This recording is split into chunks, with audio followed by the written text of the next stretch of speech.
U mor në pyetje për dhjetoresh zbardhet deklarata e Mogherinit. Dhjetor marrje në pyetje nga ora 14 deri në mesnatë, kaq zgjati ndalimi Federica Mogherini, të cilës së fundmi u kthye pasaporta. Mediat e huaja ndërkohë kanë zbuluar deklaratën e zyrtares së lartë.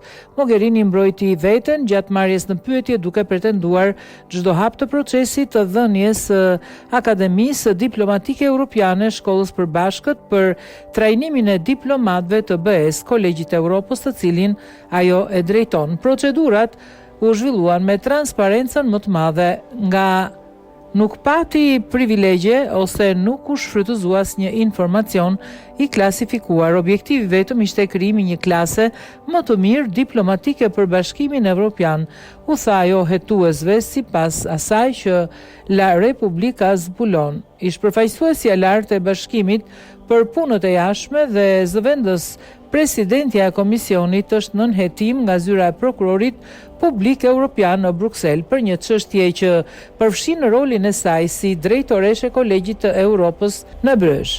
Mogherini u arrestua të martën, ju hoq imuniteti diplomatik, u mor në pyetje dhe më pas u lirua, si dy italianët e tjerë për shkak të mungesës së rrezikut të aratisjes së saj. Dy të dyshuar të tjerë, ambasadori Stefano Sanino dhe Cesaro Zegreti, menaxheri i kolegjit prestigjioz në Brugj, janë gjithashtu nën hetim. Sipas prokurorisë, ambasadori Stefano Sanino, sekretar i përgjithshëm i EEA-s dhe ministria e jashtme e BE-s i dha Kolegjit Evropian detajet kryesore të tenderit dhe i lejuan atij të përgatiteshin aty ku konkurrentët e tjerë nuk kishin djenim. Megjithatë, Mogherini e kundërshtoi këtë informacion dhe tha se të gjitha të dhënat ishin publike. Mogherini u përgjigj gjithashtu asaj që zyra e prokurorit e konsideron një gur themeli të hetimit, blerjen e një ndërtese në Spanja dëstrat nga kolegji e konsideruar thelbësore për strehimin e studentëve të akademisë.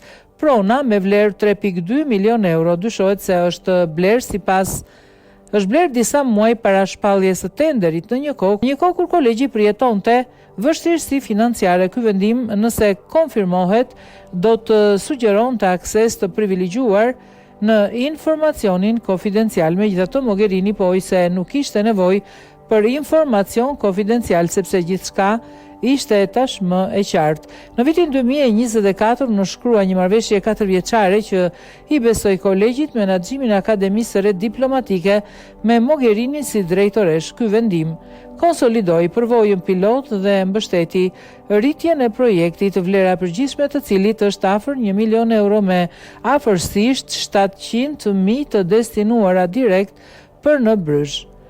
Menaxhimi i shkollës do t'i besohet kolegjit deri në vitin 2028.